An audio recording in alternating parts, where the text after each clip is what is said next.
The calculation that the men inside face is not a straightforward one. They could lay down their weapons and that would save their lives. But they would then be returned to the capital, to Naypyidaw, and previous commanders of the junta who've surrendered or lost bases have been sentenced to death.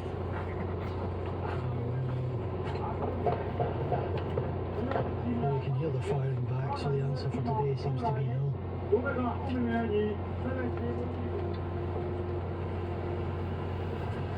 I've just driven along a river, not a riverbed, an actual river, where they have a base hidden deep in the jungle and by this river, and suddenly there are hundreds of men.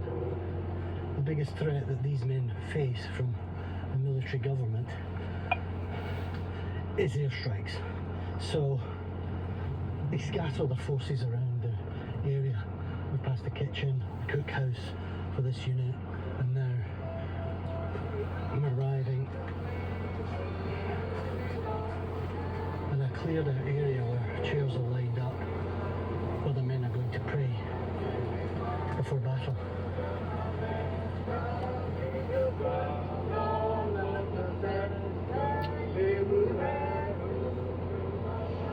So we're now in Pasong. We'll head towards the Mosul.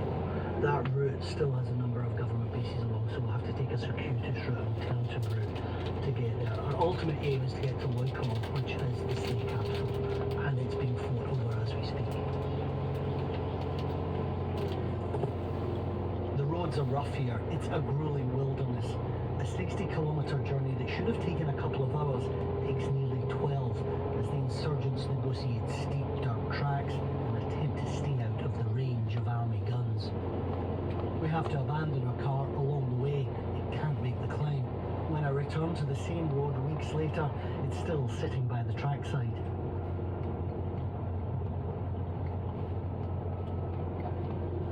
Near the town of the Mosul, it has the feel of an opposition frontier town.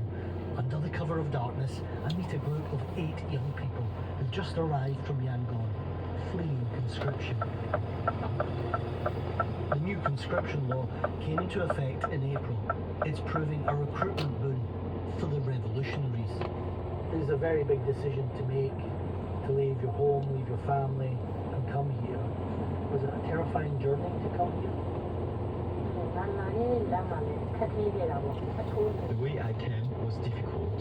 I had to disguise as a villager to pass the checkpoint. I was really scared. If they hadn't let me pass, I would have been arrested. Why don't you want to fight for the military government? The military is terrorizing people. They bomb using planes and they burn villages. I will never fight for their side. I will help them fight alongside the revolutionary forces. Because if I fight for the Burmese army, I will be tormenting my own people, and I will be killing them. Our own people will suffer. From the beginning, the army has been oppressing their own people. If we don't eradicate this in our generation, the next generation will suffer.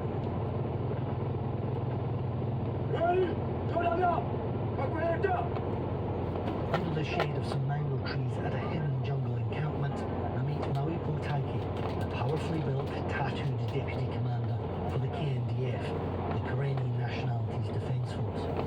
An environmentalist who studied in the United States, he first picked up a gun 3 years ago after the coup, and he hates military titles.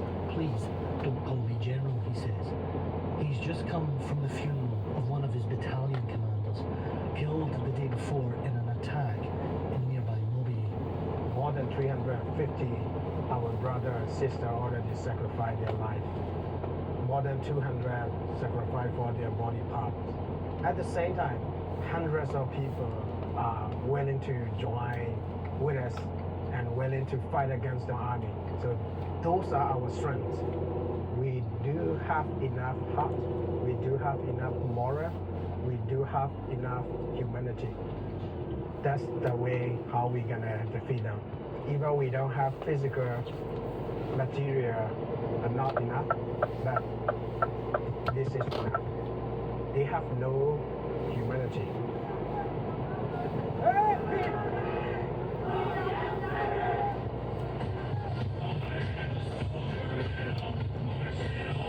Hundreds of the fresh recruits who graduate today are marching on to the battlefield in their rubber-soled canvas shoes and their full uniforms. This rebel group has seen its ranks swollen by the fact that the military junta that runs this country have enforced conscription, and that's forced a lot of young men and women out of government-held areas into rebel areas. This is the biggest graduation they've ever seen here. And you've had this incredible success over the last 6 months, but the world hasn't really noticed. Is that a problem that you don't have internationals?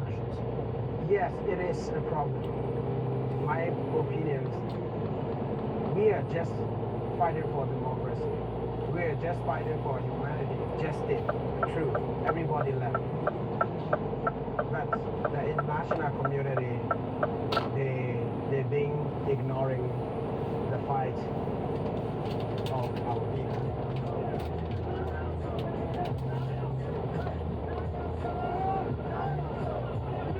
As the ceremony ends, the mood is wild. A young rapper, MC KR Lay, who also graduated that day, sent the recruits into a frenzy of dancing and celebration. They feel like winners here. There are tough battles ahead. The junta still controls key territory in Karenni State.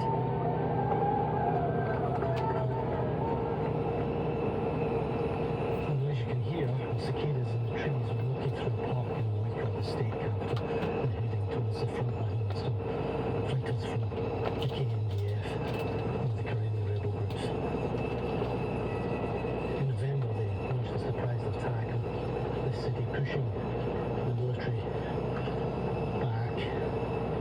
They control about half this city, but overall, in Karenni State, they say they've taken 90% of the state.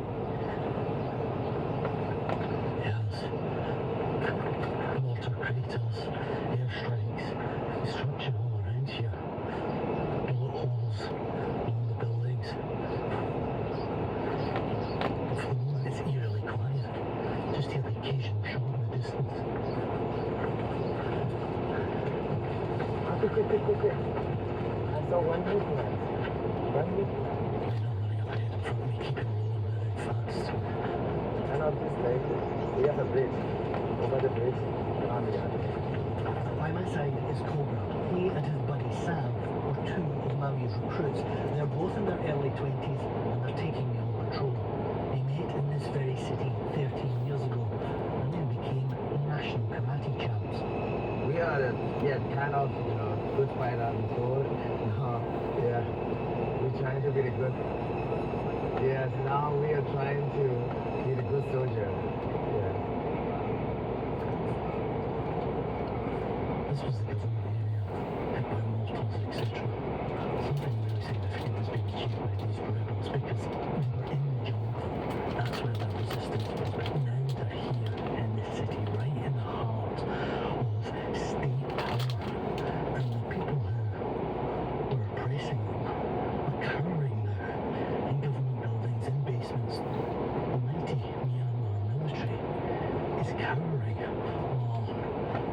while these rebel forces have them, at least on the ground, surrounded. Sam and Cobra say they were betrayed by their country. They tried peaceful protest, but were met with force. So like thousands of other young people, they've taken up arms. Now our dream is getting close, and then after the coup, somebody said, shooting to the people and killing to people at that time. So yeah, we choose to fight back. But Sam says the world has forgotten this conflict. I think the war is for their part.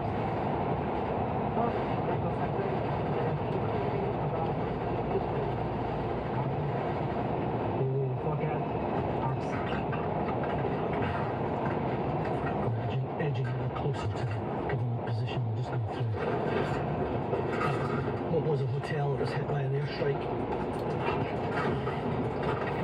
As you can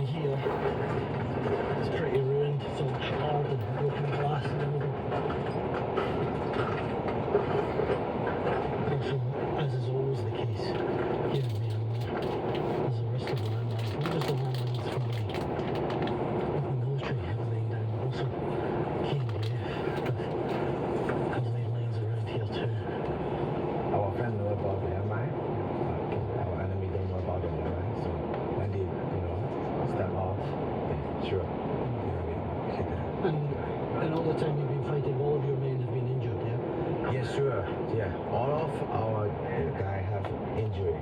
Yes, including me and him, and he also everybody. Yeah, a lot of injury. It's one of the striking features of this war, the destruction, the air power that's been used against towns and cities is astonishing. It's often used against civilians. Resistance forces don't have that kind of weaponry. They've been merciless in their targeting, often of civilians too. In fact, about 8 kilometres from where I am at the moment, in a village yesterday, a family of 6 were wiped out by a government airstrike, including a 2-year-old and a 6-year-old. The military has held power here for more than half a century. They have warplanes, tanks and artillery. The insurgents barely have body armour, neither do we, and are running short of ammunition. It's difficult terrain. The main roads are still within range of army guns. In my month with the opposition forces, we travelled far and wide. Eventually we left Karenni for the town of Sisang in Shan State. Philip from the KNDF was our guide. You can see the far away the village. The military said they are arriving there. Because our people in the village. The artillery shell landed about 200 metres from where we are. It's all open farmland here, but the military forces have actually infiltrated around this area through the villages. So it seems like the front line's a bit more fluid.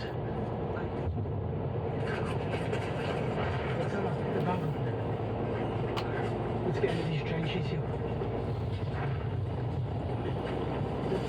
So that's, I think 3 shells have come in the last 5 minutes. Then you really get the sense of what this conflict is about, because that is a professional military over there, firing artillery, firing mortars. These men are irregulars. They're a strong alliance, and they've had a lot of success. They're taking on a professional army. Now it's not safe. So better we go back. Let's go. So it looks like as we arrive here, military spots. They've been training their guns in this area. So we're going to head back to the second line, which hopefully is out of range of our weapons. The jungle has become a safe haven for civilians and opposition fighters alike. Its dense canopy offers better, but not absolute protection from the skies. We've just come off a jungle track into a hospital. It's hidden here as the previous hospital was taken out in the airstrikes. Lots of separate buildings, the operating theatre was one building, the recovery ward another, and through the trees and the undergrowth are nurses in their scrubs and their crocs moving about. It's not just civilians in this hospital, there are also the injured from the battlefield.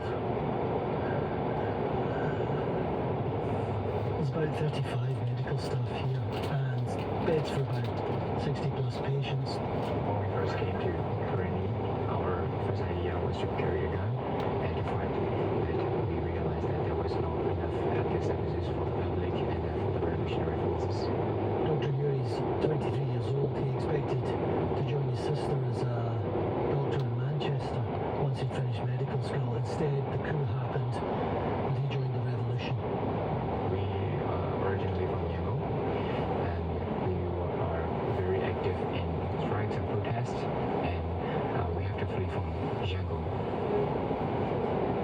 Dr. Yuri, like thousands of other young people, grew up with the tantalising taste of democratic freedom. When it was snatched away, he and others took to the streets and joined in acts of civil disobedience.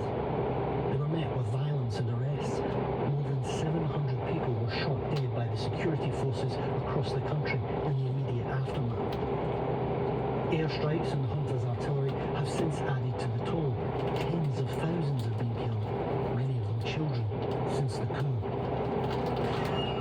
In wards here, I say it's a ward, it's tarpaulin, and bamboo poles, some beds, and a dirt floor. With a dozen patients, some of them missing limbs from what looks like landmine accidents, others with shrapnel wounds. One fighter here has lost his right foot. His injuries to his arms too and to his neck. His name's Storm. He's 32 years old. What does the future hold for you now? He thinks that he will be in the revolution, helping his comrades, not in fighting, but in other ways he can help out. The operating theatre here is underground. They've built a concrete bunker. Just walking down into it now. The reason the operation theater is underground is because if we are overground, they can see us, and if they see us, they will kill us. There's some surgery going on as we speak. The doctor carrying out the operation is Tracy, Dr. Yuri's partner. Hi, how are you? We plan to get married in December. Last year. Yeah, that's year, December. Very busy days and cannot plan our wedding properly. We also had to go to the front line. What was the operation? Plate removal, Plate removal. Yeah, femur. hemorrhagia. Acceleration. Then we insert plate, and then after 2 years, we have to remove it again. We've met some of the wounded here today. Horrible injuries. How do you both cope with that mentally? We try our best to cope with that, but it's not very good. But even amputated soldiers are still fighting. Why should we quit? Sometimes we can cry the whole day. It's okay, but we have to stand up again. Because if we are not here, who will treat those patients? That's it. Karenni State has become a magnet for young revolutionaries. Since their armed uprising last November, some 90% of it is now under opposition control. And across Myanmar, as much as 2/3 of the country has fallen to the insurgents, mostly in rural areas. But they don't control the skies, and there's still a threat from airstrike and artillery. In Karenni, young volunteers are trying to take care of each other and rebuild society, despite the war. I come to a clearing in the jungle. It was a hospital at one point. It was hit by airstrikes by the military junta about a year ago. Perhaps you can hear the tuning up in the background. It's now a music school. There are dozens of kids here. And all the kids are wearing t-shirts, which, and on the back it says, "Empowering minds through melodies."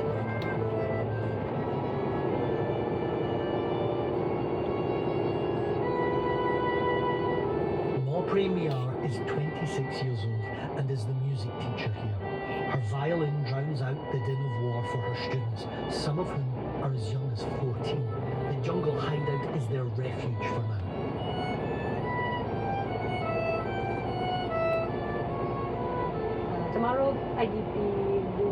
Internally displaced people like us, when we have to flee from the conflict area, we don't have a place to stay, nowhere to go.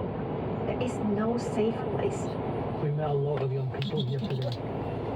Soon some of them will have to go and fight. How does that make you feel? They have to sacrifice their bodies, their limbs, their lives. And they have to leave their girlfriends and boyfriends behind to go to the front line. That shows their dedicated heart and how strong their beliefs are. I will always respect and honor the comrades. And some might never come back.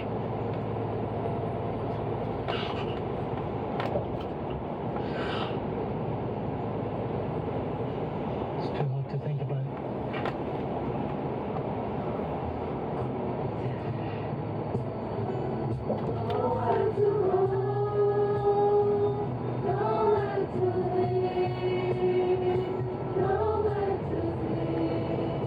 Cobra and Sam, the Loikor karate champs, chose armed resistance.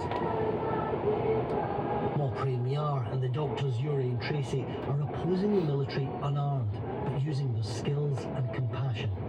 all are revolutionaries nonetheless. They don't expect this war will end anytime soon, so they do what they can, risking their skin, tending to the sick, and caring for children. All have left lives and families behind, but they say it's a worthwhile sacrifice to build the Myanmar they were promised, and the threat from the junta's warplanes and artillery won't stop them trying.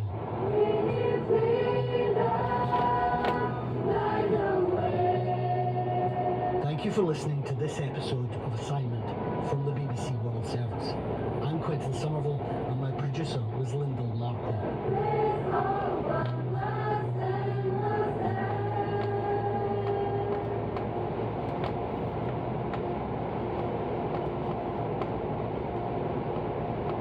This is the BBC World Service, with storytelling, award-winning journalism, and unheard voices.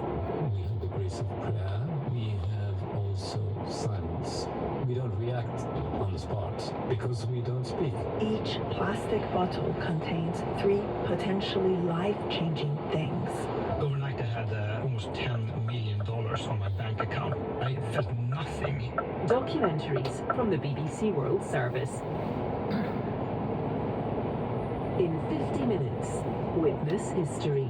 Taking you back to 1971, when one of Brazil's most wanted men, Carlos Namarca, was shot dead by police. The former captain was branded a traitor because he left the army to fight the country's military regime. This is the BBC World Service, the world's radio station.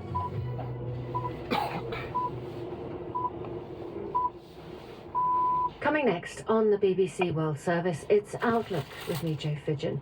On the 6th of August 1945, Japanese schoolgirl Setsuko Thurlow was going about her morning when the whole world changed. At that moment, I did see the flash. The flash. I didn't have a moment to wonder what it was, because immediately my body was up in the air. My body was floating up in the air. Americans had just dropped an atomic bomb on Setsuko's home city, Hiroshima, the first time nuclear weapons had ever been used in war. When she came round, most people she knew were dead, and her city was destroyed. She has spent the rest of her long life campaigning against nuclear weapons, accepting a Nobel Prize for her efforts. Setsuko's astonishing story on Outlook after the BBC World Service News. BBC News with Neil Nunes. The UN Security Council has called an emergency meeting for Tuesday to discuss an Israeli airstrike which killed dozens of displaced Palestinians in Rafah on Sunday. It comes after the UN Secretary General Antonio Guterres added his voice to international condemnation of the incident, describing the situation in Rafah as a horror that had to stop. Israel says a thorough investigation is underway. Paul Adams is in Jerusalem. The Prime Minister, Benjamin Netanyahu, has said that it appears to have been a tragic mishap, stopping short of admitting responsibility for this, but clearly indicating that, in the view of the Israeli military, something appears to have gone wrong. Incidents like the airstrike in Rafah really fatally undermine Israel's rationale for continuing its operation in that area, and its argument that it is doing all of this within the rules of international law. The French President Emmanuel Macron has said Europe needs to wake up to authoritarian tendencies among far-right parties and governments. He made the remarks in a speech on the second day of a state visit to Germany. Speaking in the eastern city of Dresden, Mr. Macron said an ill wind was blowing in Europe and extreme ideas were thriving. He made the warning ahead of European Union parliamentary elections next month, in which far-right parties are predicted to make gains. A series of explosions have hit the Russian-held city of Luhansk in eastern Ukraine, with blasts reported in several areas and footage on social media appearing to show a major fire. The Moscow-installed head of the region claimed the city had come under fire from a missile attack, and that information was being gathered on damage and casualties. In a post on Telegram, the head of the Ukrainian Luhansk Regional Military Administration said a military aviation school and aircraft repair plant had been targeted. Italian media are reporting that Pope Francis has used a derogatory word to describe gay men in discussions about whether they should be admitted to the priesthood. The Pope made the comments during a closed-door meeting with Italian bishops at the Vatican. Here's Sarah Monetta. The controversy originated when it was reported that during the meeting, the Pope said that in the church there was already enough frociagine, which is an Italian word which is very derogatory against gay men. The Pope was also reported as saying that gay people should be kept out of seminaries. Now, these remarks were made because recently there have been some suggestions of a change in the bishop's attitude on this issue. So basically, Pope Francis wanted to reaffirm the church's traditional lines. World news from the BBC. A court in Argentina has ordered President Javier Milei's government to release stockpiles of food meant for the poor. It's being held in storage because aid for community kitchens was frozen after Mr. Milei took office, vowing to slash spending and fight corruption in the social welfare system. The BBC World Service investigation has found children as young as 5 working in the supply chains of 2 of the world's top perfume brands. Children were found working through the night in Egypt during last year's jasmine harvest in fields that were supplying global brands through Egyptian factories and fragrance houses in Europe. The flower is considered one of the most valuable ingredients in many famous fragrances, but the BBC found some pickers earning as little as $1 a day. The companies that use Egyptian jasmine in their perfume say they have zero tolerance of child labor throughout their supply chains. New research into the use of artificial intelligence shows that many people have yet to engage with the technology. The research surveyed more than 12,000 people across 6 countries, including the UK, the US, and Japan. We get more in this report from Zoe Kleinman. Despite nearly 2 years of enormous hype and billions of dollars of investment in the world's largest AI developers, it seems plenty of people have yet to engage with any of their products. In the UK alone, 30% of the survey's respondents had never even heard of ChatGPT or any of its rivals, such as Google's Gemini. Age was a major factor, with 56% of 18 to 24-year-olds across all 6 countries having tried it, compared with just 16% of over 55s. They were most commonly used to find information or create content, and 10% of those who used them had asked a chatbot for advice. BBC World News. Hello, I'm Jo Fidgen. Welcome to Outlook, the programme that puts a human face on the world. When Setsuko Thurlow remembers her childhood home in 1940s Japan, her eyes twinkle. Hers was a wealthy family. Her mother liked to boast that their ancestors were high-status samurai class warriors. We had a large house, and since my father was acting as a head of the clan, all the relatives and families come together to our place for birthdays, or graduation from university, wedding, funeral, everything. So our place was like Grand Central Station, lots of people coming and going.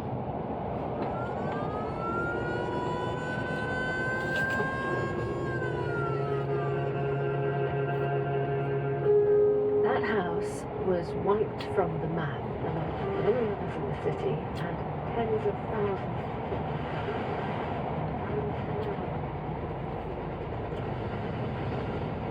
Was Hiroshima, the first place to be flattened by an atomic bomb in wartime.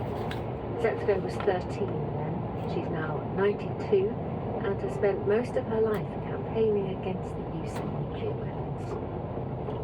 It's a very troubling world, but I still see the hope because more and more young people are seeking the information and the knowledge and want to join the movement. And I want to almost shout it. If they're not Muslim, I want to shout. Before it's too late, we all have to respond to the ugly reality we are living in. We don't want to melt. carbonized, vaporized. That's what my own eyes saw. There is no glossing over the horror at what Setsuko experienced, nor does she want to, even though it's hard for her to relive it. But she goes about her life in the most positive way. When we spoke via video link from her home in Toronto, she appeared a vision in pink, jacket, lipstick, cushions, flowers, displaying a brightness that matched her early childhood as a privileged child of traditional and elderly parents. When Setsuko was born in 1932, Japan was involved in a war with China, having invaded and occupied the Chinese region of Manchuria. But that war was far away and didn't reach Setsuko's home and family. And I was the youngest kid, and everybody indulged, I think, me. Everything was plentiful. It was a happy time. Cherry blossom viewing parties. You said it was a large house. Yes. What was it like inside and indeed from the outside? It was traditional type of architecture. Lots of windows and sunshine comes in with a large garden, which I remember most. That gives me the happiness. What was growing in the garden? Well, the typical Japanese garden, and my father's, one of his hobby was the gardening. Well, he didn't do it, but we had a gardener to come almost every day. I have very pleasant memory of my gardener who taught me about flowers and plants and trees. And when we have the parties, the gardeners come ahead of time to cover up each bowl, the flower bowl, with the thin rice paper. And the very morning of the party, he comes in, takes off all the papers. So at the last minute, all the blossoms blew fully. That's a kind of joyous occasion, I remember. Yeah. You're smiling a lot, talking about your childhood. Were these very happy times? Yes. When you were small? That's right. Although Japan was already in war, but still we maintained the normal, happy life.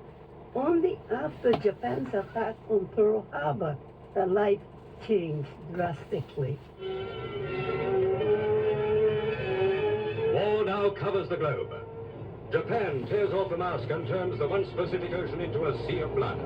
Wholesale war blackens the sky in the east and west. While Nobono and Kurusu stall for time in Washington, Japanese planes are setting out to bomb American bases. But now the gloves are off. There are many ships ready to avenge the attack on Pearl Harbor. It was in December 1941 that Japan launched its surprise attack on the American naval base at Pearl Harbor.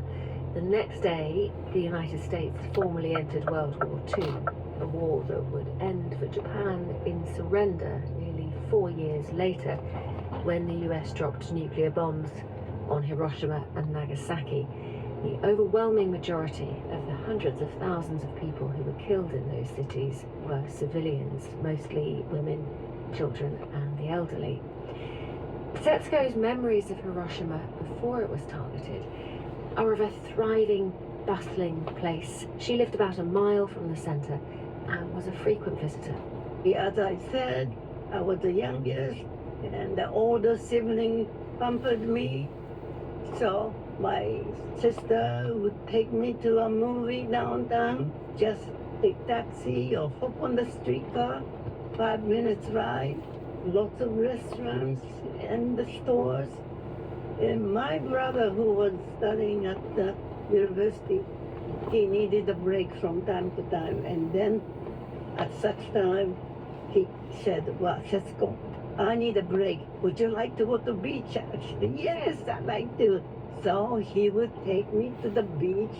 That kind of spontaneous activities. Yeah. What did the city look like? Well, I guess for you outsiders, maybe it was not as thriving because Japan was in war. But for me, that was a very noisy, active, crowded place. Always people on the streets, on the streetcar, on the trains, and the buses. Downtown filled with the stores. It was a happy life, actually. Yeah. You mentioned that life changed after Pearl Harbor and Japan entered the Second World War. And you said you had to be thrifty. What impact did those changes have on you and your family from 1941? Well, everything was rationed, including clothing and food. The ration on food was the hardest for me. No longer chocolate or ice cream. Those became luxury items. Well, school. I started the school when I was 7 years old. Every morning we had the assembly and the principal give us the pep talk every morning to convince us we are governed by the sun goddess, and the emperor is the descendant of the sun goddess. We turn to the east because from Hiroshima, Tokyo was on the eastern part of Japan, and then we bow our heads deeply, and that was a morning ritual. So you had to bow your head to the emperor. That's in right, that's Tokyo. right. And then daily pep talk just to convince us we are fortunate to have such a fabulous ruler, and we were to be convinced to give up our life for emperor's sake. That was the highest virtue. You know, that kind of very nationalist, imperialistic teaching we had at school. A very hierarchical society? Very hierarchical, yes, yes. They expected the student to take part in cleaning the building. So even on cold winter morning, we have to use the mops and so on, using the cold, icy cold water. School buildings were not heated, so even in the winter, we have to keep the jackets and coats.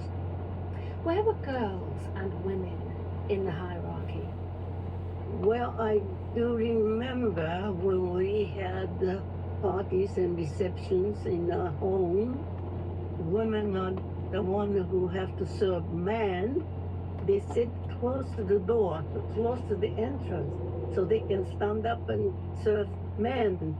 Yeah. For example, the order of taking a bath, for example, men take the bath first, the woman at the end, that kind of thing. So the women got the dirty water. Yes, well. Yeah. So were you taught, I'm wondering, given how you have lived your life as an adult, I'm wondering how, whether as a girl, whether you were taught, you know, to be polite, to defer to men, to, you know, not challenge authority. Would that be fair to say? I think that's the way I was raised, yes.